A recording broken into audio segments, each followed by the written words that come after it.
Bien-aimés dans le Seigneur Shalom, nous remercions infiniment notre Dieu pour le souffle de vie, pour la bonne santé, pour la sécurité et pour la protection. Ce matin, nous voulons apporter la parole. Mais permettez qu'avant toute chose, que nous puissions prier. Prions. Père, ta parole est la vérité. Sanctifie-nous par elle dans le nom de Jésus-Christ. Que ton Esprit Saint prenne en charge ces instants jusque dans le moindre détail, de manière à nous aider, de manière à nous accompagner dans cette marche avec toi, notre Dieu et notre Seigneur. C'est dans le nom de Jésus-Christ, qui est notre Seigneur et notre Dieu, que nous te prions ainsi de tout cœur et disons Amen. Acclamons le Seigneur, le Seigneur de gloire, le Maître de l'univers visible et invisible, la tête du corps, le reflet de sa gloire, le chef suprême de l'Église, Jésus-Christ, notre rocher, notre appui, notre forteresse, notre refuge. Ô notre leader, Jésus-Christ, notre patron, Jésus-Christ. Alors, bien-aimés dans le Seigneur, nous allons lire la parole de Dieu. Nous la retrouvons dans l'Évangile selon Matthieu, Matthieu 28, 16 à 20. Matthieu 28, 16 à 20. Je lis au nom du Seigneur Jésus-Christ. Les 11 disciples allèrent en Galilée sur la montagne que Jésus leur avait désignée. Quand ils le virent, ils l'adorèrent, mais quelques-uns eurent des doutes. Jésus s'étant approché leur parla ainsi. Tout pouvoir m'a été donné dans le ciel et sur la terre. Allez, faites de toutes les nations des disciples, les baptisant au nom du Père, du Fils et du Saint-Esprit, et enseignez-leur à observer tout ce que je vous ai prescrit. Et voici, je suis avec vous tous les jours jusqu'à la fin du monde. Parole du Seigneur. Parole du Seigneur. Acclamons, acclamons la parole de Dieu. Acclamons la parole de Dieu. Bien-aimés, le thème que nous allons exploiter ce matin est le suivant.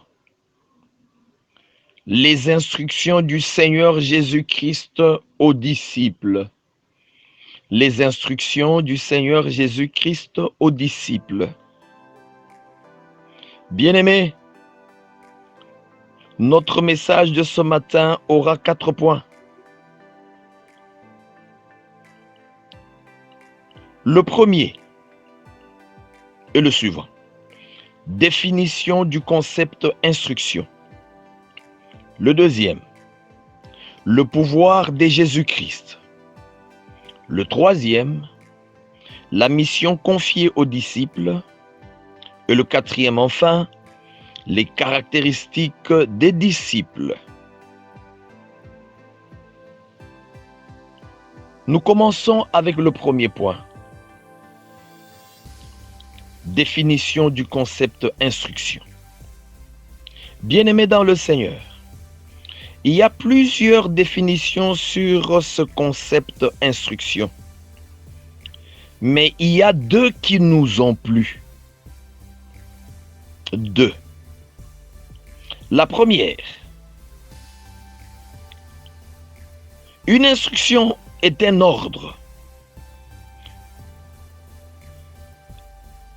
Les explications qu'une personne donne à un autre pour la conduite de quelques affaires ou entreprises. La deuxième,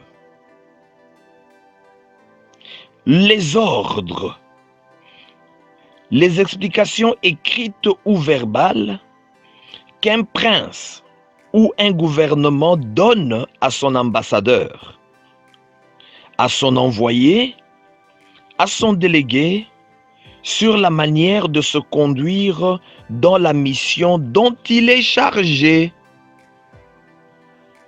Voilà les deux définitions. Là, nous allons passer à notre deuxième point. Le pouvoir de Jésus-Christ. Le pouvoir de Jésus-Christ. Bien-aimés dans le Seigneur, qu'est-ce que nous constatons dans le passage que nous venons de lire tout à l'heure? Christ s'approche de ses disciples et leur dit: « Tout pouvoir m'a été donné dans le ciel et sur la terre. » Seul le Fils de Dieu pouvait affirmer cela. Dieu a donné le pouvoir à son Fils à cause de son obéissance. Avec ce pouvoir, nous sommes convaincus que Jésus-Christ a parlé comme Dieu et pas comme un simple homme. Dieu a investi son Fils Jésus-Christ de ce pouvoir après que celui-ci ait prouvé son obéissance absolue à l'endroit de son Père. Éphésiens 2, 8 à 11 nous le confirme. Il s'est humilié lui-même, se rendant obéissant jusqu'à la mort, même jusqu'à la mort de la croix. C'est pourquoi aussi Dieu l'a souverainement élevé et lui a donné le nom qui est au-dessus de tout nom, afin qu'au nom de Jésus, tout genou fléchisse dans les cieux, sur la terre et sous la terre, et que toute langue confesse que Jésus-Christ est Seigneur, à la gloire de Dieu le Père. Alléluia.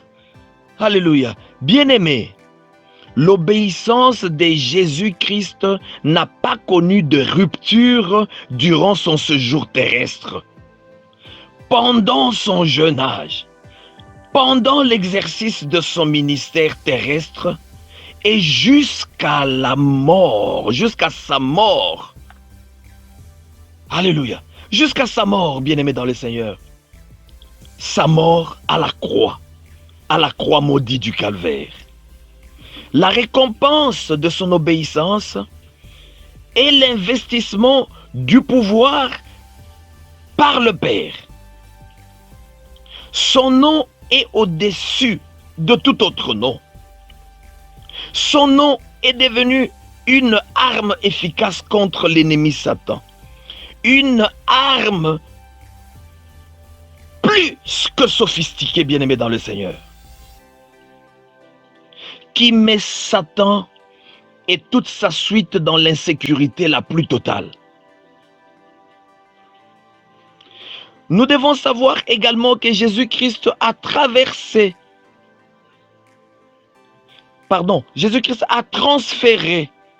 ce pouvoir à ses disciples.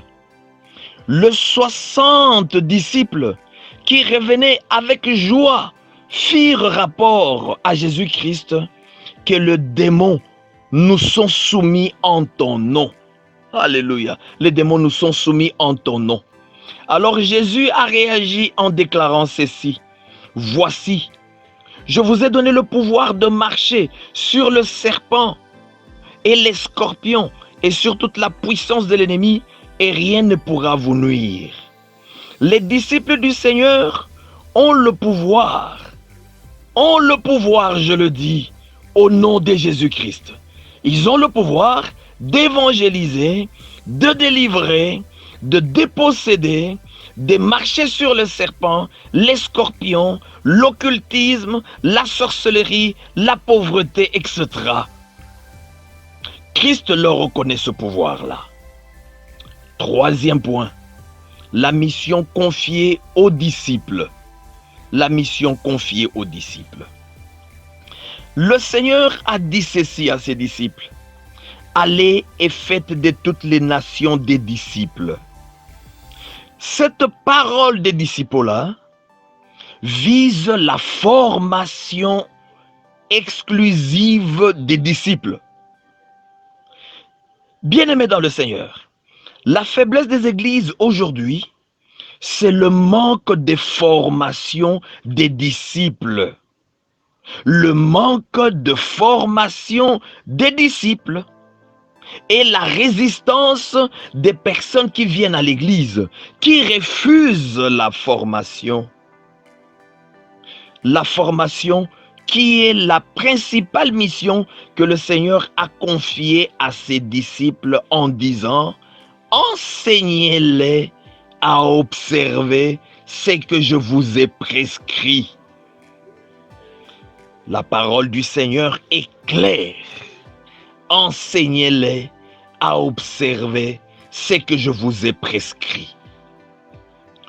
Aujourd'hui, bien-aimés, ceux qui sont chargés de l'exécution de cette instruction du Seigneur, certains parmi eux font autre chose. Au lieu de former les disciples du Seigneur, ils sont en train de former les suiveurs. Ils forment les suiveurs. Vous allez constater qu'ils prononcent souvent le nom de Dieu ou de Jésus-Christ concomitamment avec le nom des hommes. Le Dieu de, les dieux de, les dieux de. Une manière de chercher à voler la vedette à notre Seigneur, bien-aimé dans le Seigneur. Écoutez-moi, le faire sporadiquement n'est pas grave, mais nous devons nous interdire d'en faire une coutume, disciples du Seigneur Jésus-Christ. C'est Jésus-Christ qui est le chef suprême de l'Église. Et nous tous, nous sommes ses disciples, ses ouvriers, ses instruments. Ne perdons pas de vue cette vérité fondamentale. Soyons humbles. Soyons humbles.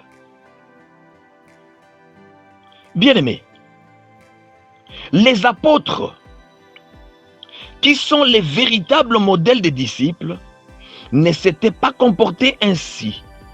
Ils avaient laissé tout l'honneur et toute la gloire à Jésus-Christ. Marchant sur les traces de ces disciples authentiques, bien-aimés, ils avaient donné le ton. Nous sommes bien obligés de leur emboîter les pas, disciples du Seigneur élevés en dignité, meneurs d'hommes. Les églises que nous conduisons appartiennent au Seigneur Jésus-Christ. Ça, c'est de un. De deux, les disciples ou les brebis qui sont mis à notre disposition appartiennent au Seigneur Jésus-Christ. Le Seigneur veut que nous formions des disciples et non des suiveurs. Faisons très attention. Faisons preuve de beaucoup d'humilité et de simplicité. Car nous ne sommes que de simples outils, des simples instruments que le Seigneur manipule à loisir. Que le Seigneur manipule à loisir. Oh, laisse-moi chanter maintenant. Plein succès à Jésus. À Jésus, à Jésus, l'homme le plus chanté reste toujours Jésus, la grande vedette de mon âme. Oui, c'est Jésus-Christ qui est la grande vedette. Ce n'est pas le conducteur spirituel de ton église d'attache, qui n'est qu'un simple disciple, un simple représentant du Seigneur. Il faut enseigner pour transformer les vies, bien-aimés dans le Seigneur. très important. Enseigner pour transformer les vies. Amener les gens à la conversion. Ce qui manque aux églises, c'est le discipulat. Un disciple s'attache à son maître. Il suit les enseignements de celui-ci et les met en pratique. Notre maître, c'est le Seigneur Jésus-Christ. Il y a beaucoup de pasteurs, malheureusement, bien-aimés dans le Seigneur, qui font autre chose. Ce n'est pas ce que le Seigneur attend de nous, bien-aimés dans le Seigneur. Ce n'est pas ce que le maître de la moisson attend de nous. Faisons ce qu'il nous recommande. Le Seigneur nous a donné des instructions claires et précises, bien-aimés dans le Seigneur. Claires et précises. Il y a beaucoup de pasteurs, des serviteurs, des chantres, des fidèles. Mais il y a moins de disciples de Jésus-Christ. Je reprends. Il y a beaucoup de pasteurs, des serviteurs, des chantres, des fidèles, etc. Mais il y a moins de disciples de Jésus-Christ. Ceux-là qui renoncent à eux-mêmes, prennent leur croix et suivent Jésus-Christ. Bien-aimés, aujourd'hui, beaucoup d'églises sont remplies de suiveurs que de disciples. Nous devons nous interdire de dominer sur les brebis du Seigneur.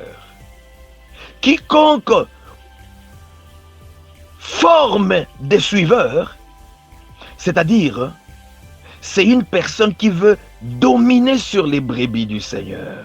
Non, il faut laisser les brebis du Seigneur, élever leur Dieu, élever leur Maître, exalter le Seigneur de gloire. C'est lui et lui seul qui les a sauvés. C'est Jésus qui nous a sauvés tous. Non, ne grignotons pas la gloire qui est censée revenir à Christ d'une manière exclusive, bien-aimés dans le Seigneur. Non. Non, bien-aimés dans le Seigneur. Quatrième point. Les caractéristiques des disciples. Premièrement, les disciples du Seigneur doivent être remplis du Saint-Esprit. C'était le jour de la Pentecôte que la descente effective du Saint-Esprit sur les disciples a eu lieu. Acte 2, verset 4. Acte 2, verset 4 nous le confirme. Et ils furent tous remplis du Saint-Esprit et se mirent à parler en d'autres langues et se posèrent sur chacun d'eux. Bien-aimés, cela est appelé la xénoglossie. La xénoglossie. La xénoglossie, c'est le fait de s'exprimer dans une ou plusieurs langues étrangères, bien-aimés. Avant l'avènement du Saint-Esprit, nous devons savoir ceci. Les disciples de Jésus-Christ étaient des suiveurs. Ils étaient des suiveurs. Raison pour laquelle Pierre était retourné à la pêche. Pierre était retourné à la pêche. Mais après la descente du Saint-Esprit, le même Pierre a fait preuve d'attachement, de fidélité. Pierre était rempli du Saint-Esprit pendant tout son ministère. Et lors de la première prestation, lors de la Pentecôte, bien-aimé dans le Seigneur, la parole proclamée par Pierre avait produit, bien-aimé dans le Seigneur, une pêche miraculeuse. Cette parole-là, le Saint-Esprit, quand il est arrivé, Pierre était devenu une autre personne. Et depuis lors, Pierre n'était plus retourné à ses vomissures. Il n'était plus retourné à la pêche, bien-aimé dans le Seigneur. Quand on est disciple et qu'on n'est pas rempli du Saint-Esprit, on peut facilement retourner à ses vomissures. On peut facilement retourner à ses vomissures.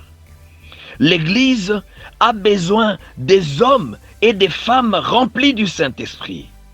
Elle n'a pas besoin des hommes et des femmes remplis de l'impudicité, remplis de vols, remplis de jalousie, remplis de haine, remplis de duplicité. Non!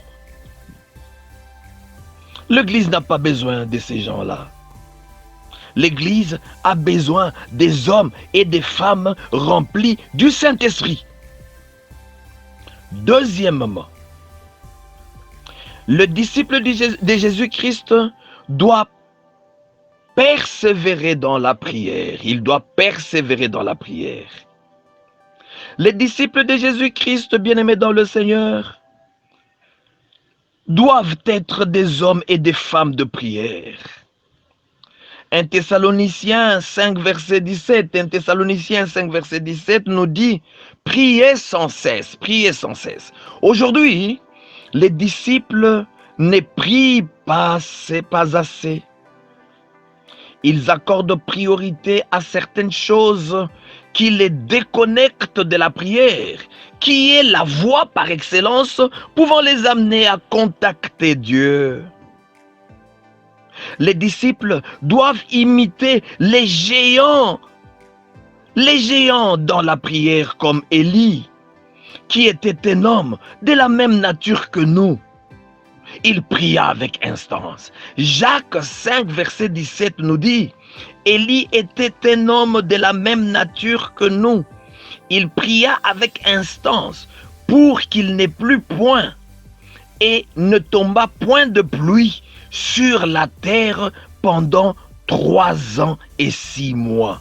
Bien-aimés, disciples du Seigneur, c'est la prière avec instance qui change les situations.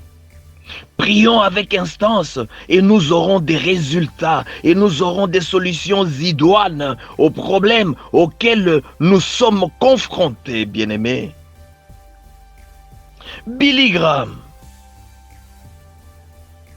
un des grands disciples du Seigneur, a dit qu'il y a 3 choses que le chrétien doit avoir comme activité. Il y a 3 choses que le chrétien doit avoir comme activité. La première, c'est la prière.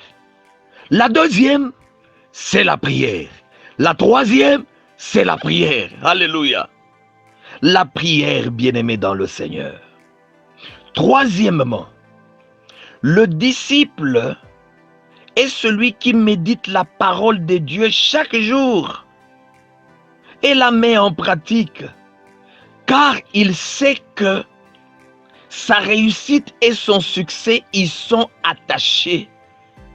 Josué 1, verset 8, Josué 1, verset 8, que ce livre de la loi ne s'éloigne point de ta bouche, médite-le jour et nuit, pour agir fidèlement selon tout ce qui y est écrit, car c'est alors que tu auras du succès dans tes entreprises, c'est alors que tu réussiras. La méditation de la parole de Dieu est tellement importante, bien-aimé dans le Seigneur. Quatrièmement, le disciple écoute et obéit comme le jeune Samuel. Le jeune Samuel savait écouter et obéir à Dieu. Il est un modèle pour les disciples actuels, bien-aimés dans le Seigneur. Les disciples actuels doivent savoir que Samuel est un modèle pour eux. Car un constat amer a été fait. La majorité des chrétiens écoutent la parole de Dieu, mais ils n'obéissent pas à celle-ci. Nous pouvons lire 1 Samuel 3, 9 à 18. 1 Samuel 3, 9 à 18. Nous n'avons pas assez de temps, vous allez le lire vous-même. Cinquièmement, le disciple de Jésus-Christ doit vivre par la foi. Il ne vit pas par la vue, mais par la foi. La foi n'est pas la raison. La foi n'est pas la mathématique, mais elle est dans les choses impossibles. La foi est dans les choses impossibles. Bien-aimé, Dieu ne peut rien faire sans la foi. Et personne ne peut plaire à Dieu sans la foi, comme Hébreux 11:6 nous le dit. Or, sans la foi, il est impossible de lui être agréable, car il faut que celui qui s'approche de Dieu croit que Dieu existe et qu'il est le rémunérateur de ceux qui le cherchent. Mettons notre foi en action. La foi précède le toucher, bien-aimé dans le Seigneur. La foi précède le toucher et l'événement proprement dit. Sixièmement, le disciple de Jésus-Christ doit marcher dans la sainteté. Bien-aimé, Jésus-Christ n'a jamais dit recevez les miracles. Non, il n'a jamais dit recevez les miracles. Mais il a par contre dit voici les miracles qui accompagneront ceux qui auront cru. En mon nom, ils chasseront les démons. Ils parleront de nouvelles langues. Ils saisiront des serpents. S'ils boivent quelques breuvages mortels, ils leur feront point de mal. Ils imposeront les mains aux malades et les malades seront guéris, bien-aimés dans le Seigneur. Seuls les disciples qui ont la foi qui peuvent vivre ces choses. La foi est rien que la foi. Une foi ferme, une foi gigantesque, une foi audacieuse, bien-aimés dans le Seigneur. Nous pourrons lire Marc 16, 17 à 18. Marc 16, 17 à 18. Conclusion. Jésus-Christ a enfin dit aux disciples, « Je suis avec vous tous les jours jusqu'à la fin du monde. » Bien-aimés, nous ne sommes pas seuls en notre qualité de disciples du Seigneur. Et en plus, nous sommes immunisés. Nous sommes immunisés, préservés du mal. N'oublions pas, bien-aimés dans le Seigneur, une des principales missions que le Seigneur nous a confiées, qui est celle de faire des disciples. De faire des disciples. Amenons les gens à Christ. Obéissons à ce mot d'ordre, bien-aimés. La reprise des activités ecclésiastiques pointe à l'horizon avec la levée de la mesure de l'état d'urgence sanitaire. Allons-nous avoir le comportement des disciples ou des suiveurs? Ça, c'est de 1. De 2.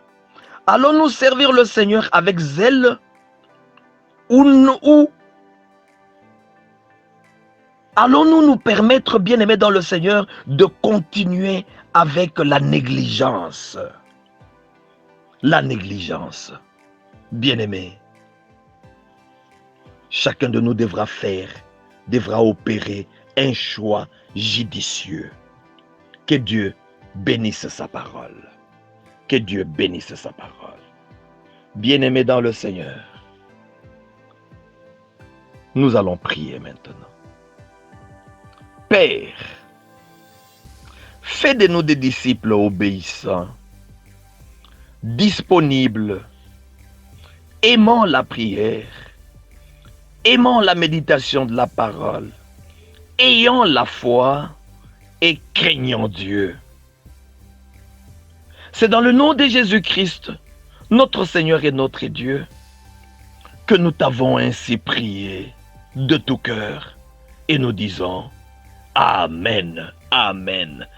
Oh, gloire soit rendue à toi, notre Seigneur et notre Dieu. Nous te remercions infiniment pour ce moment. Alors je dis ceci à mes bien-aimés.